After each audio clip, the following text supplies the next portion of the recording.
Severance Season 2. Oh boy. See, the double-edged nature of mystery box shows is that you can enjoy speculating on what is happening and yet are oftentimes disappointed by the reality of what you get. Severance Season 2. Let's get into it. The story is nothing to write home about, and I found the resolution from the ending events of Season 1 to be kind of wholly unsatisfying. I expected something to tie into the world at large, but instead they quickly hand-wave away any of those elements from Season 1 that involved people outside of Lumen advocating for any rights.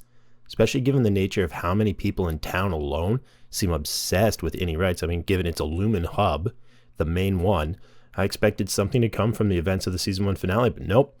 Instead, they actually make the world smaller in scale, which would work if they had actually remembered to address any of that any rights plotline whatsoever, but they just don't. You mean to tell me that everyone at Kier, at that event, agreed to keep their mouth shut? That not one of the people at the gala was secretly a journalist? Or somebody was horrified by Helly's revelations and moved to action? Not one.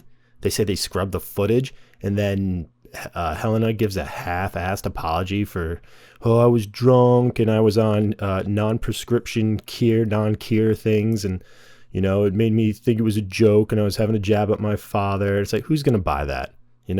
Failing to address the events from Season 1 on a larger scale, right out the gate, kind of made me aware the writers are more obsessed with the mystery box and making surreal nature storytelling than the actual story, which was pretty lacking. You see, I expected something about cloning and possible space travel.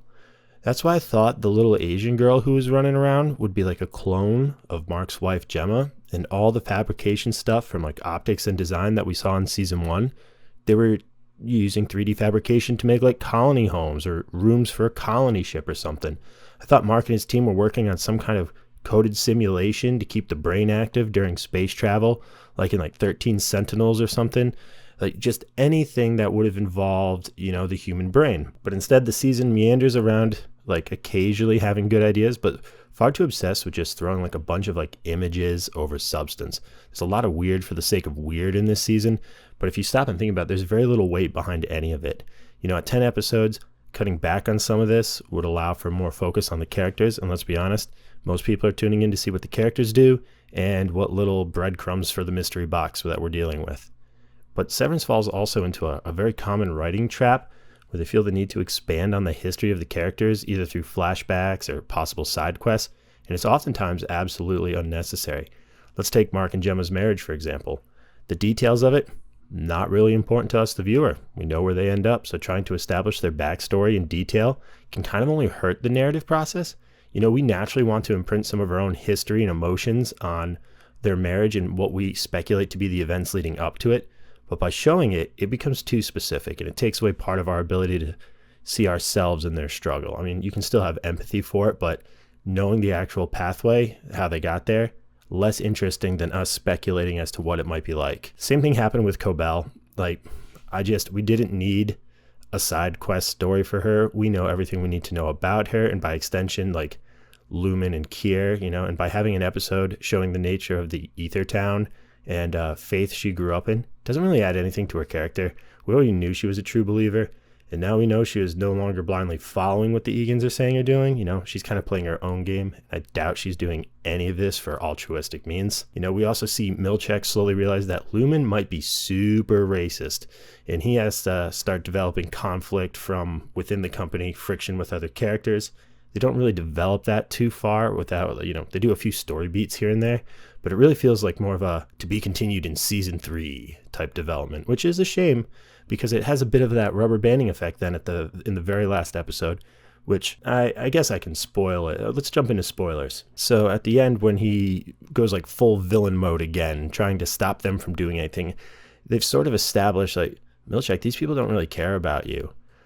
Why are you fighting so hard? It's he might still be a true believer in some things, but it seemed to me like this would be the perfect time for him, especially just coming off his interactions with the animatronic Kier, to be okay, you guys go tear this thing down. I'm tired of it. But the whole project that they're working on is to create different personalities for Gemma, which is why Mark is so important, because he knew his wife better than anyone and could manufacture her emotions/personalities for her the best, which doesn't make a lot of sense because isn't Dylan their best data refiner? Doesn't Dylan do a better job? Isn't that a whole thing in season 1 that they need Dylan to really bang this out so he can do the waffle party or whatever? So what did MDR do before Mark got there? He's only been there for a couple years. What were the other MDR branches doing around the world working on, right? Were they trying to do this with other people and fail? Is just the one case where like suddenly everything's like working? None of this really gets brought up. It's not addressed. So it's so weird, and by making the task like super specific to Mark, it doesn't add up. Like, why is he the only person who can finish Cold Harbor? Like we established, he's not even their best coder. Is it because Cold Harbor is the one that completely erases his wife's emotional trauma and personality? It just doesn't make a lot of sense. Again, the problem with this style of show and writing is that they feel like they are scrambling. It always feels like they're scrambling to make something of emotional resonance to cover up the fact that ultimately it's a very shallow and quite boring story if you stop and think about it. And the worst part is Cold Harbor doesn't even work because Gemma sees Mark at the end and she trusts him. So some part of the human condition remains. They throw this line in the last episode where it's like Kier and his everlasting war against pain. Okay, well, that was thrown in randomly. I really thought they were going to be something like transcendent. I thought they were going to try and go to like the stars or something. Like, you remember in The Expanse when they have the Mormons make that generation ship because they were saying, we're tired of like everybody making fun of us here on Earth. We're just going to the stars. We're going to colonize a planet for ourselves.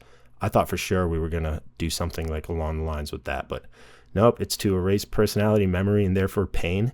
It's not a very grand plan. And it was tough to see how they would return for a second season of Severance, and I think it's going to be laughably bad when they try to justify a third. Their projects are finished and failed, by the way.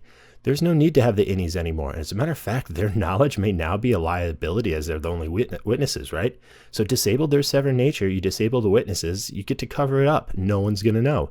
Just tell them that Kier thanks them for their service, give them a nice pension, and let them move on. You don't even have to hide the bodies. You just turn them off. Super simple. Mark S. being selfish and running off with Helly, I thought was fine, though it does feel like it's very much trying to tease like some conflict for season 3. It's like, ooh, he chose the girl and not his Audie's wife. It's like, yeah, well, he doesn't know the Audie's wife. He knows Helly. And he's already expressed the fact that he's scared and a little selfish when they were doing the video camera conversations back and forth.